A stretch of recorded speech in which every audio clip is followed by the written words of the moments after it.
No one notices the exact moment the ground opens up beneath their feet. There are no trumpets, no sirens. There is only a red light flashing on the car's dashboard, and a heavy silence settling within the chest. It is at this instant that Baron Quillwaddle usually appears, not physically, but as a presence observing from afar, with his motionless monocle and the slow ticking of his pocket watch reminding us that time is the only asset that can never be financed. You look at your bank account and see $42. Not until the end of the month. Until Friday. The engine vibrates strangely, but you turn up the radio. Ignoring it is cheaper than confronting it, you think. The Baron wouldn't say anything. He never confronts directly. He just tilts his head as if he already knows the outcome. 2 months later, the car stops on the side of the road, the highway speeds past, and you feel like you've lost all control. The tow truck, the repairs, the days without work, the evaporating income. What began as the lack of a small sum transforms into a silent ruin. The Baron calls this progressive collapse, the art by which scarcity disguises itself as bad luck. None of this is random. It's not bad luck. It's mathematics disguised as coincidence. Quillwaddle built his fortune by observing patterns no one wanted to see. While others chased shortcuts, he collected cycles. He noted every loss that started out too small to be taken seriously. He said that power doesn't destroy all at once, it wears you down. It corrodes slowly until the individual mistakes defeat for destiny. Perhaps you feel this every day without knowing why. You work harder, you strive harder, but you remain in the same place. Perhaps you've even thought that a single bad Tuesday could implode your entire month. The Baron calls this state permanent instability. It's not poverty. It's structural vulnerability. If this thought has crossed your mind, do something simple now, like this video and subscribe to the channel. Not because of an algorithm, but as a silent pact with yourself. You didn't come here by chance. Quillwaddle never believed the moralistic discourse that wealth is born only from discipline and poverty from bad choices. He saw something deeper. The system punishes a lack of leeway. The mistake is not in spending wrongly, but in not having room to make mistakes. When someone lives without reserves, every decision carries the weight of survival. Every choice needs to be immediate, cheap, a temporary fix. The Baron calls this emergency economics. It's not a strategy. It's a reaction. And those who live reacting never govern their own territory. Consider the cruelest detail: it's not just money that's lost when you live on the edge. You lose clarity. You lose mental breath. You lose the right to plan. The Baron said that true luxury is not buying what you want, but postponing bad decisions. Those who cannot postpone have already lost. He used to point to his own watch and say that all wealth begins with a silent question: what does it cost not being able to wait? You ignore a noise today because you can't afford the repair. Tomorrow you ignore another. Until the silence fades and only the final bill remains. The system knows this. It doesn't depend on your ignorance. It depends on your exhaustion. And erase the invisible trick: when you don't have room to maneuver, you don't buy solutions. You buy temporary relief. You don't solve problems.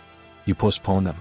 And each postponement turns into hidden interest, paid not in numbers but in lost opportunities. The Baron doesn't call this poverty.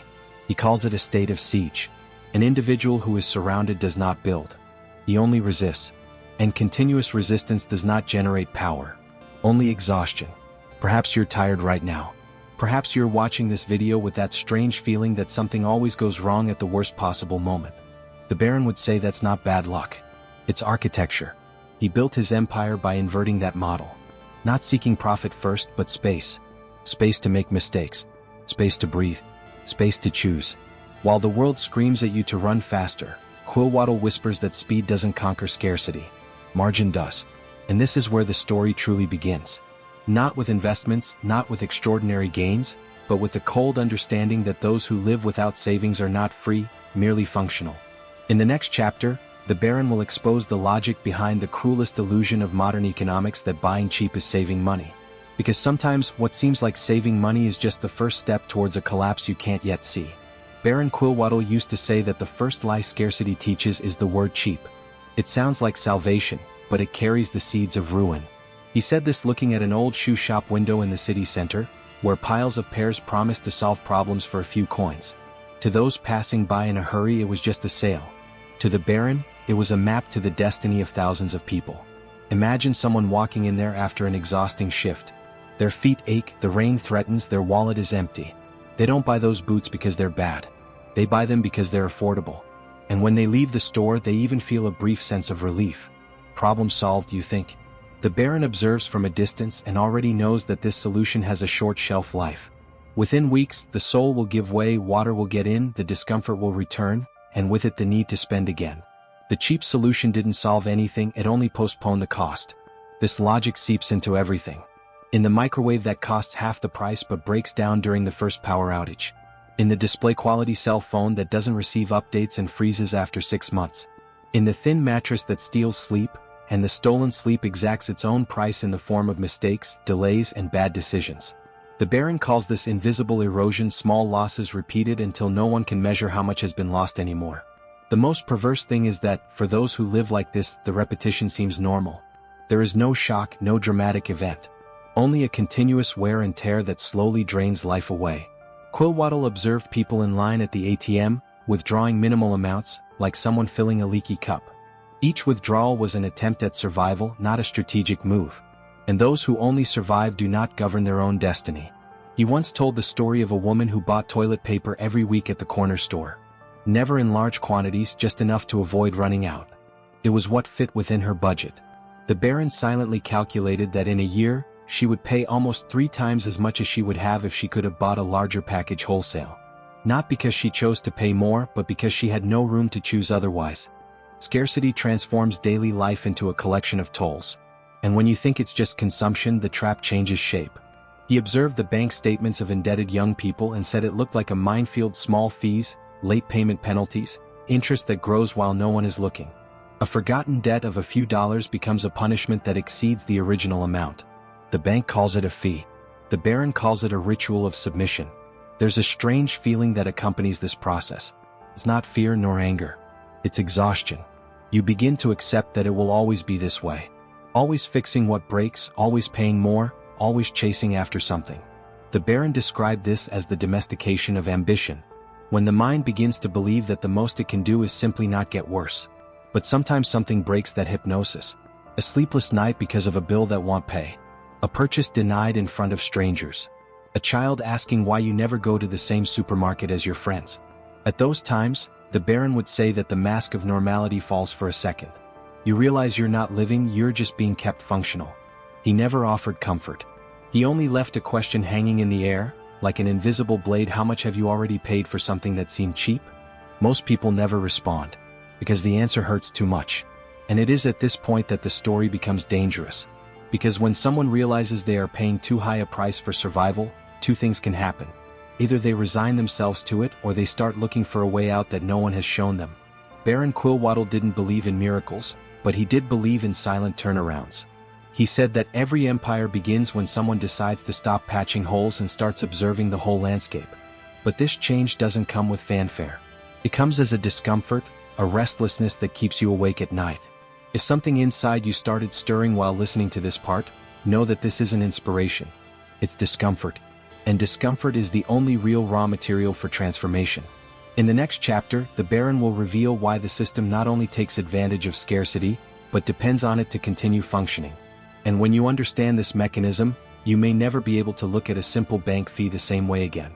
While most people go through the day counting invisible coins, Baron Quillwaddle observes the world as a chessboard where each small move reveals a hidden strategy. He doesn't walk in a hurry. His dark overcoat seems to weigh more than his own body, but his step is firm, calculated. To an outsider, he is just an eccentric old goose. To those who learn to see, he is the portrait of something almost no one notices. There is no free choice when your pockets are empty. He often stops in front of a regular bakery, one of those that open before dawn.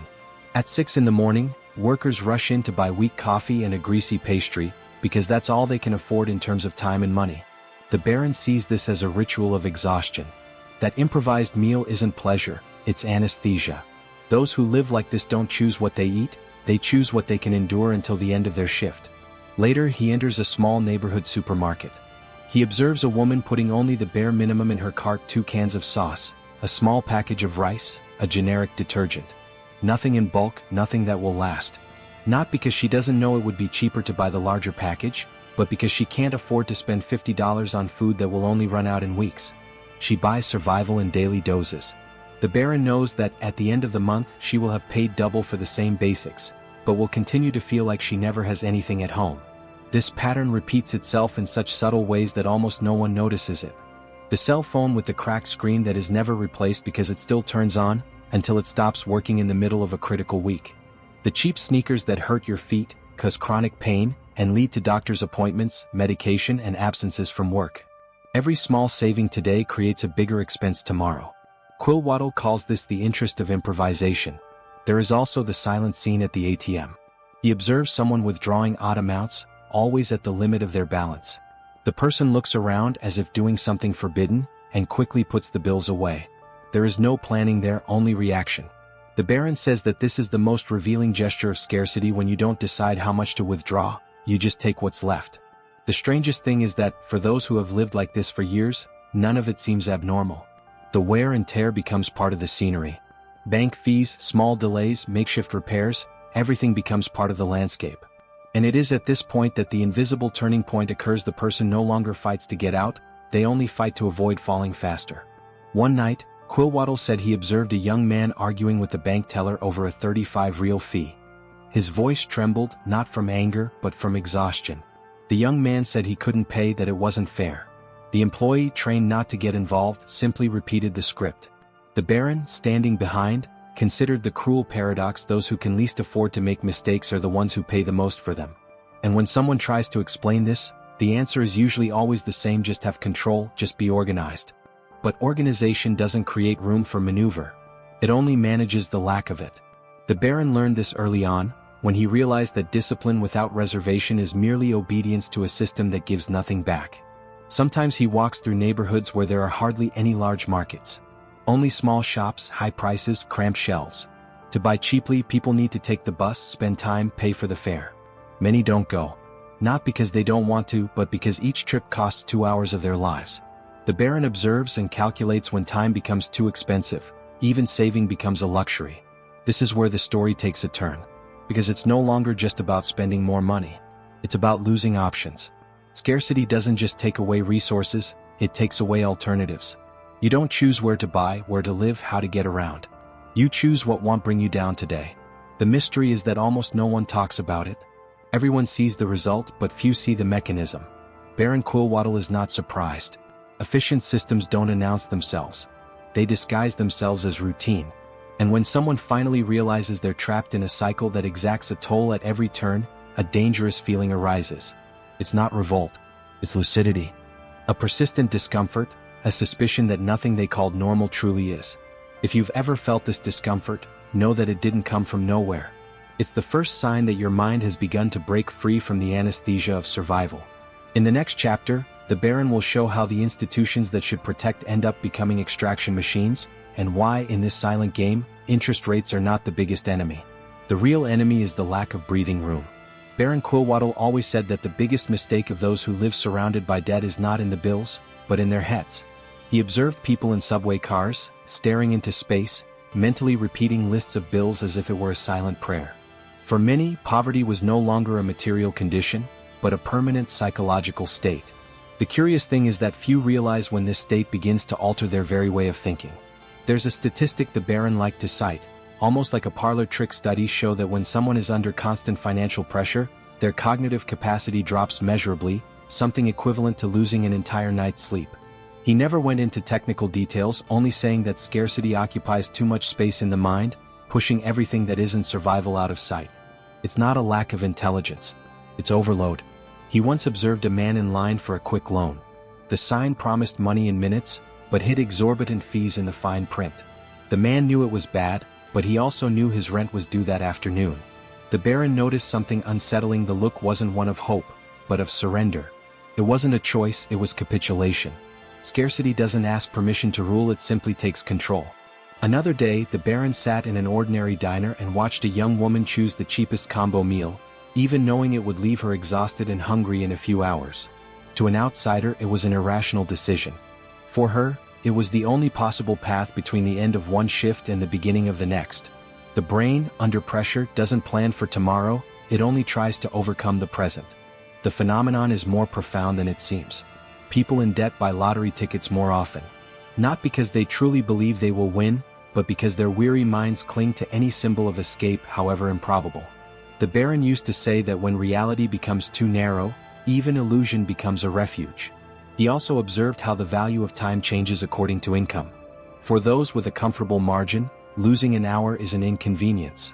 For those living on the edge, it's a huge loss. He met a family that spent 3 hours a week in public laundromats. Not because they enjoyed it, but because they didn't have a washing machine at home. 3 hours stolen from their lives, every week for years. If that time could be converted into study, rest, or better work, their trajectory would be different. But nobody charges interest on lost time. Only on money.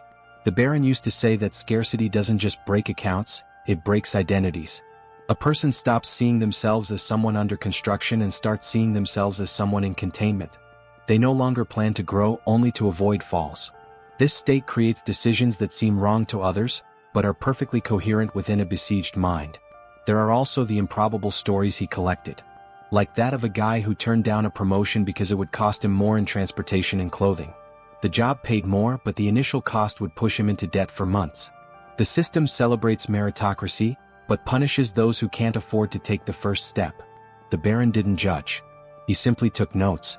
He knew that no motivational speech can surpass the pressure of an overdue bill.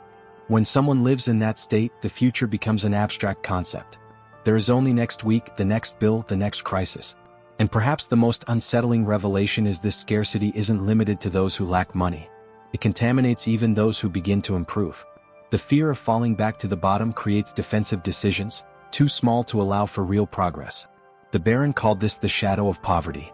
Even after the body emerges from the hole, the mind still lives there for a while. That's why so many people sabotage opportunities without realizing it. Not because they don't deserve them, but because they can't believe the siege is over. Their minds are still operating in war mode. When the Baron closed his pocket watch after telling these stories, he always left an uncomfortable question hanging in the air, without an immediate answer. If scarcity changes who you are, how long will you need to be outside of it to become someone who chooses again, and not just reacts? In the next chapter, he will reveal why the financial system is not just a set of rules, but an engineering of dependency, and how each seemingly small fee sustains a structure that profits from the depletion of millions. Baron Quillwaddle was walking down a street lined with car dealerships when he decided that this would be the best place to explain how the trap closes completely. Illuminated shop windows displayed cars that looked promising, but he saw invisible contracts hovering over each hood.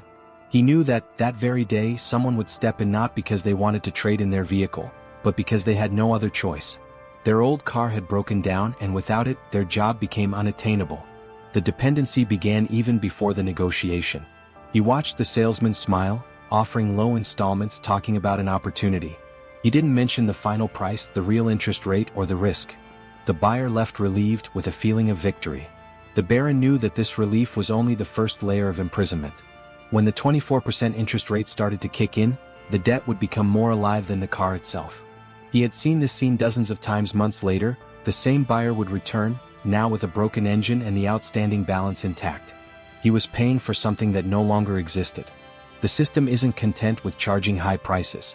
It charges up front, it charges afterward, and it charges while you're trying to leave. Quillwaddle called this the geometry of dependency. Those who enter out of necessity almost never leave by choice. He continued walking until he reached a neighborhood of low-rise buildings and high rents. There, the windows had thin curtains and no hope of renovation.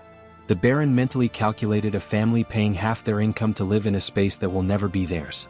He remembered a couple who tried to save for a down payment on a house. For 2 years they saved coins, giving up everything. In the third year the rent went up. The dream evaporated with a readjustment. What nobody realizes is that, by paying more to own nothing, you are financing the power of those who already have it. Rent doesn't build a future for the payer, but it builds wealth for the recipient. The Baron used to say that this is renting one's own existence. You rent out your roof, you rent out your money through interest, you even rent out your emotional stability.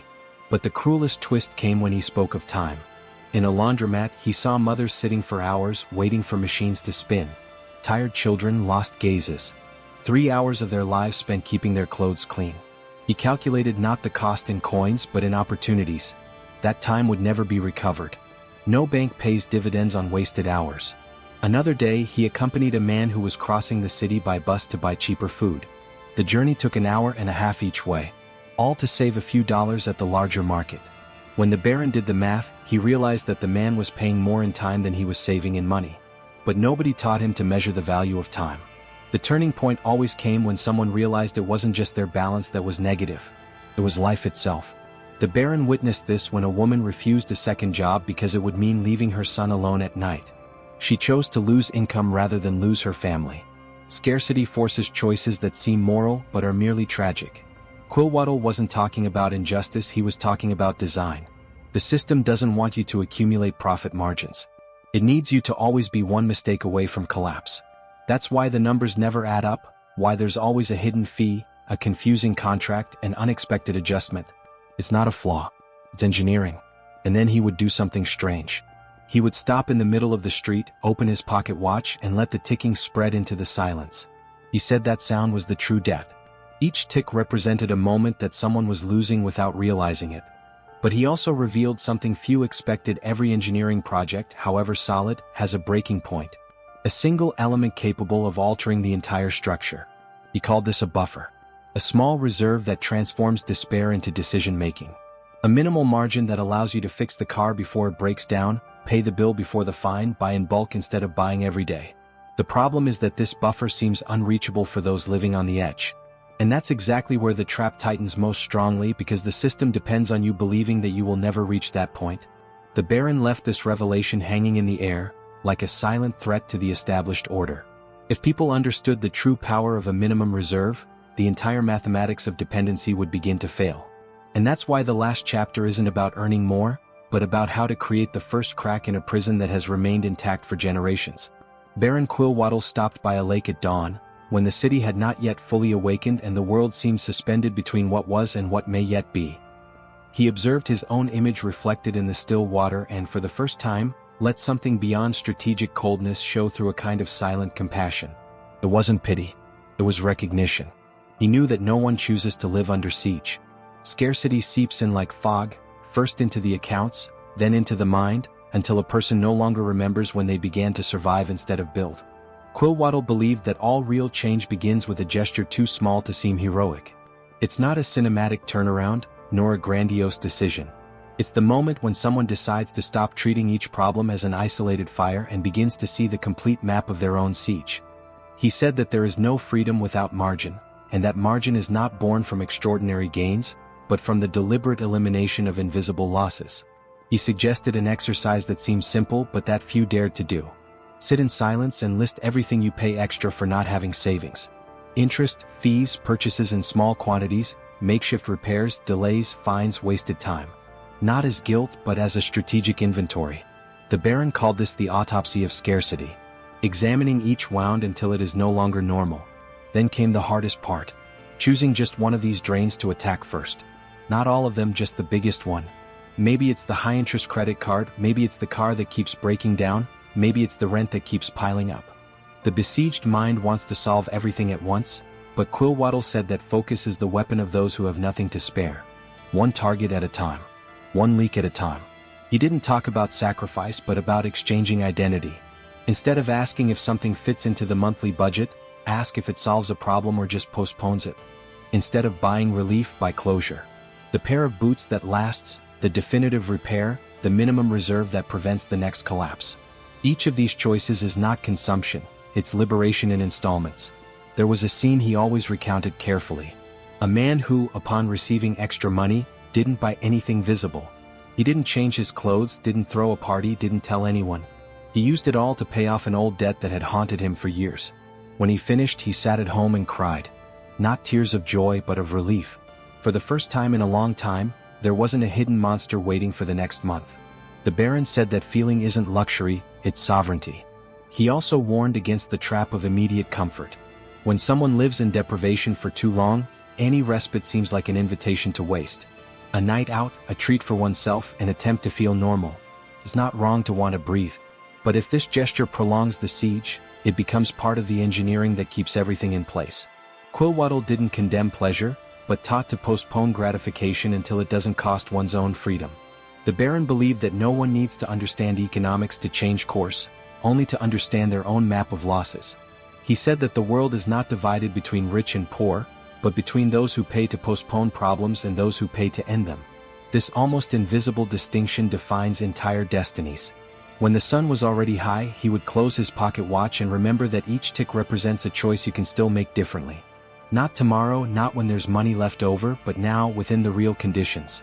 Selling something forgotten, refusing a purchase that solves nothing, using a weekend to create margin instead of distraction. None of that is grandiose. All of that is decisive. If you've made it this far, perhaps something within you has shifted. Maybe it's not enthusiasm, maybe it's just a persistent discomfort, a feeling that you can no longer pretend everything is normal. Baron Quillwaddle would say that this is the beginning of your own silent discipline. Not the kind that impresses others, but the kind that changes the course of your life without fanfare. If this story resonated with you, do something now. Like this video, share it with someone who is also paying a high price just to survive, leave a comment, even anonymously, saying which leak you're going to stop first, and subscribe to the channel. The siege isn't broken with speeches, but with discrete decisions repeated every day. And the first one starts here.